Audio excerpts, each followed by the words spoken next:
Hello, j'espère que tu vas bien. On se retrouve aujourd'hui pour une nouvelle vidéo et ça sera mon bilan lecture du mois de août. Je vais te parler du coup des petits livres que j'ai lus en ce mois d'août. À savoir qu'en fait, à l'heure où je te tourne cette vidéo, je suis encore dans ma lecture du Dernier Magicien et que je pensais pouvoir intégrer dans ce bilan. Mais là, on est clairement le 31, demain nous sommes le 1er août et je pense que je n'aurai pas lu les 350 pages qui me restent. Ça c'est clair et net. Du coup là on va discuter des 7 livres du coup que j'ai lus ce mois-ci. À savoir que voilà, il y a un peu de tout. Il y a du bon et du moins bon. Alors en premier, j'ai lu en lecture commune avec Charlène et Héloïse ce mois-ci le tome 5 de La Meute du Phénix de Susan Wright, publié chez Milady. J'en parle dans un update lecture. Je sais pas si je t'avais déjà partagé ou pas, je me souviens plus, j'ai fait tellement de choses en ce moment. Bref, en tout cas, je t'en parle dans le prochain update lecture si tu l'as pas encore vu ou sinon si je l'ai pas encore mis en ligne. Mais pour moi, clairement, ça a été une déception quand même si j'étais contente de retrouver l'univers. Franchement, au bout d'un moment, j'en ai marre du même schéma en fait, qui se répète. D'ailleurs, je vais pas me répéter parce que si je t'en parle dans l'update, je t'en parlerai plus longuement. Mais en fait, en gros, on a toujours le même schéma qui commence à se répéter, surtout là avec ce tome 5. Et donc du coup j'en ai un peu ras-le-bol de ça, clairement, même dans La Meute du Mercure, le tome 1 que j'ai pu lire, c'était la même chose. Donc là on a l'impression que l'auteur n'arrive pas à se renouveler et c'est dommage, parce qu'en fait moi je trouve que l'univers est vraiment bien foutu. Limite j'étais plus contente de retrouver les anciens, enfin les personnages des anciens tomes que de découvrir cela. Voilà. Tu as mon avis. Heureusement qu'avec Charlène et Louise on s'est fait une petite pause entre guillemets de 6 mois là quasiment, parce que sinon je pense que si on l'avait encore enchaîné j'aurais pas pu supporter quoi. Déjà que là ça m'a un peu saoulée parce que en fait il y a rien de transcendant qui a changé. Voilà. Ensuite là c'est une lecture audio que j'ai écoutée via Audible. D'ailleurs il faut absolument que je te mette la vidéo sur les lectures audio que j'ai faites, parce que ça sert un peu con de pas entendre parler. J'ai lu Player One de Ernest Cline, publié chez Pocket. Donc moi c'est l'édition poche de chez Pocket, mais c'est en gros, si tu as peut-être déjà vu passer du coup le film qui est sorti cette année, qui s'appelle Ready Player One. C'est un film de... comment il s'appelle déjà Spielberg. Et donc du coup, j'avais ce livre depuis... j'avais un bon moment dans ma palle. Donc 2015 je crois, ou un petit bon moment quoi. Donc je m'étais dit ça serait bien que je le sorte de ma palle quand même, et en fait j'avais envie de voir le film pour voir ce que ça allait donner par rapport au livre. Donc j'ai d'abord, quand je l'ai vu disponible sur Audible, en fait j'ai craqué, je l'ai pris et je l'ai écouté. Et j'ai passé un excellent moment de lecture. En gros là tu te retrouves dans un monde un peu futuriste par rapport au nôtre, hein, tu es en 2000 et des cacahuètes, un peu plus loin que nous, où en fait la réalité virtuelle a rattrapé entre guillemets la vraie réalité, où en fait beaucoup de personnes passent leur journée à jouer à jouer à un jeu qui s'appelle l'Oasis, enfin à aller dans l'Oasis, pardon, qui est en fait une reproduction de plusieurs mondes, etc. et où tu peux jouer, etc. où tout est possible, qui a été créé en fait par Hallyday, qui est un geek en fait, un peu un Steve Jobs de l'époque quoi.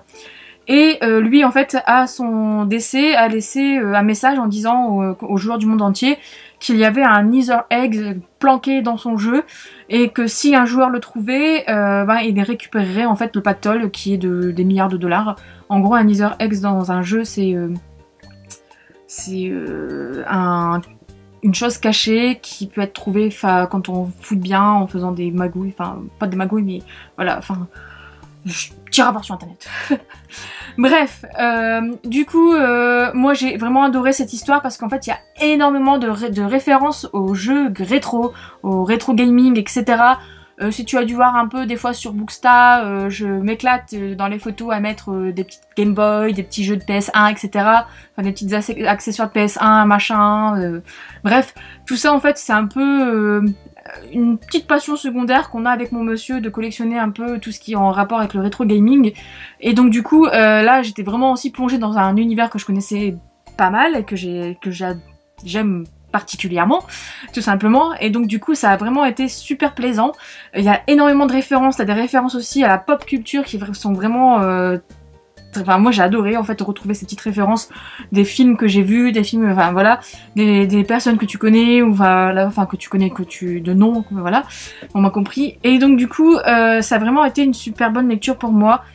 J'ai trouvé un petit côté, si tu connais le manga Sword Art Online, j'ai trouvé un petit côté en fait à Sword Art Online parce que c'est vrai que ça se ressemble quand même pas mal. Alors je ne sais pas si c'est SAO qui a copié Ernest Cline ou inversement, mais c'est vrai qu'il y a vraiment pas mal de similitudes hormis le côté rétro, etc. Mais j'ai adoré cette quête en fait. Même si le début va te paraître en fait un peu lourde, pardon, et très descriptif, c'est nécessaire parce que après quand tu rentres dans l'oasis, dans le fil de l'action, tu découvres vraiment plein de choses et c'est vraiment bien foutu. Je t'ai pas dit, mais en gros, tu vas du coup suivre l'histoire, comment ça s'appelle déjà, de Wade, un jeune garçon qui justement lui passe son temps en fait dans l'oasis, etc. Donc je t'en dis pas plus, mais franchement si tu l'as dans ta palle, si tu aimes bien ce type d'univers, fonce parce qu'il est vraiment génial et ça vaut vraiment le coup.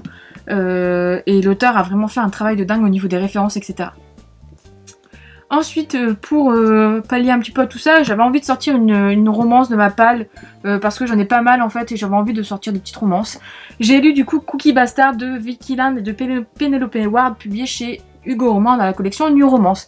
Je vais pas te donner trop de détails, parce que j'en parle aussi dans mon update, mais en gros, j'ai passé un excellent moment de lecture avec celui-ci, je l'ai lu en même pas une journée. Ça se dévore, c'est hyper addictif. C'est vraiment bien foutu, les personnages sont hyper touchy et hyper mignons, surtout la petite Chance qu'on aime beaucoup.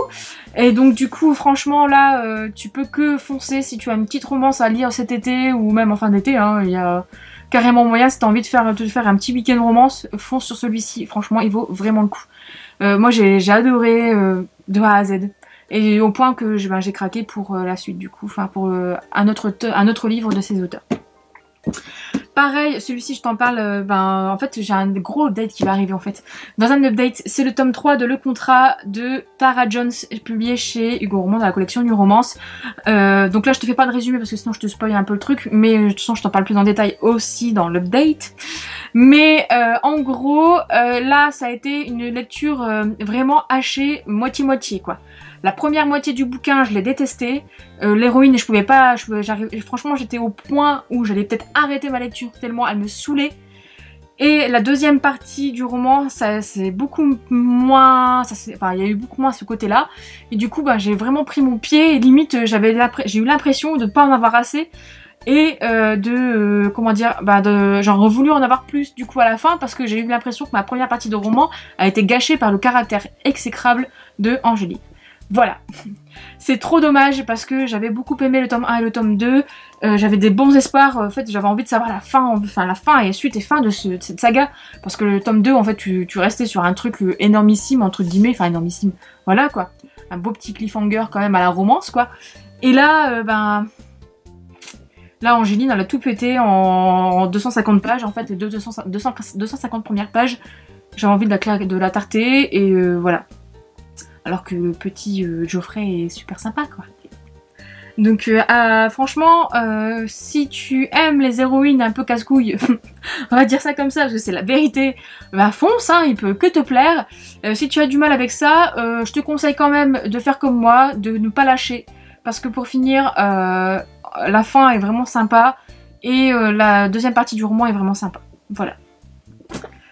Ensuite, pareil, celui-ci tu vas le retrouver dans un update. J'ai lu le tome 1 de Reborn de Rachel Van Dicken, donc Disaster, publié chez Milady dans la collection de New Adult. Que te dire à part que ça n'a pas été ça pour moi. En fait, c'était la deuxième chance que je donnais à Rachel Van Dicken en fait, parce que j'avais déjà lu Games of Love, le tome 1, et j'avais le tome 2 dans ma palle que je n'ai pas lu du coup. Du coup là j'avais celui-ci et là il va partir direct dans ma boutique Price Minister parce que clairement je vais pas lire la suite et j'ai pas envie de m'encombrer d'un livre qui m'a pas forcément plu en fait dans ma bibliothèque. C'est triste, hein. C'est malheureux de dire ça, mais en gros j'ai vraiment eu du mal avec le fait que l'auteur en fait son style après qui moi ne me colle pas en fait, c'est le côté où il n'y a pas forcément de description, il y a beaucoup de dialogue. Donc oui ça va se lire vite, on voit pas les pages passer, etc. Les dialogues, bah voilà, c'est hyper rythmé forcément, hein, vu qu'il y a beaucoup de dialogues. Mais pour moi, c'est ça qui a pêché parce que il n'y a pas de contexte global autour, c'est pas peaufiné, en fait, étoffé. Ce qui fait que j'ai eu du mal à m'immerger, en fait, et à me mettre à la place des personnages. En plus de ça, leur histoire est touchante, sauf que j'ai trouvé qu'elle mettait beaucoup trop en avant l'histoire du garçon et moins en avant l'histoire de la jeune fille qui est pourtant très importante aussi. Et c'est un peu dommage parce que j'ai l'impression d'avoir survolé certaines choses, certains passages. Donc ça c'est un peu con pour moi. Malgré ça, leur histoire est touchante à chacun aux deux. J'ai beaucoup aimé quand même les petits points qu'il y a en haut de chaque chapitre, en fait, où tu as leurs pensées, etc. Tu as des petits passages très touchants en fait. Donc après, si ça te dérange pas de pas avoir un contexte global en fait d'une histoire, etc. Enfin de l'histoire, enfin de l'intrigue quoi. Fonce, hein, n'hésite pas parce que franchement en plus il est en poche, il est dispo en poche, il fait 6,90 € donc on crache pas dessus. Mais voilà, moi ça n'a pas été mon petit coup de cœur du mois quoi. Par contre, en parlant de petit coup de cœur du mois, j'ai lu du coup Ash Princess de Laura Sebastian, publié chez Albin Michel de la collection Wiz. Alors, je pense que je ne sais pas quand est-ce que je vais te sortir ce bilan. Parce qu'en gros, je peux pas te donner d'avis concret, entre guillemets, avant la sortie du livre qui sort le 5 septembre. Donc du coup, dans le doute, je vais juste te donner vite fait, voilà. Mais je ne te dis pas plus parce que j'ai fait en fait une chronique vidéo qui devrait sortir du coup le 5 septembre. Parce que c'est la ME qui nous a demandé en fait de pas partager une chronique avant le 5 septembre pour pas, voilà, pas spoil, etc. Et c'est complètement normal. Donc voilà. Sinon, bah, un petit coup de cœur, oui. Il y a des petits trucs, mais voilà, je t'en parle dans ma chronique vidéo. Donc je pense que je te sortirai quand même ce bilan, pas sûr. Avant, j'espère, croisons les doigts parce que j'ai encore pas mal de choses à te sortir avant. Mais voilà. Si tu l'avais repéré en VO, s'il te fait de l'œil, si tu aimes... non, je vais partir trop dans le détail là. Je suis en train de limite, voilà. Fonce, voilà. J'ai que ça à dire, fonce. Et puis, ben, si cette vidéo sort après justement le 5 septembre, n'hésite pas à aller voir la chronique. Voilà. Donc sur ce, j'espère que cette vidéo t'a plu. N'hésite pas à, comme d'habitude, si elle t'a plu, à laisser un petit pouce, ça fait toujours plaisir. Et puis à t'abonner si tu n'es pas abonné, ça fait aussi toujours plaisir. Et puis voilà, voilà, j'ai rien d'autre à dire. J'espère que tu vas passer un bon moment. Et puis je te dis à bientôt pour une prochaine vidéo.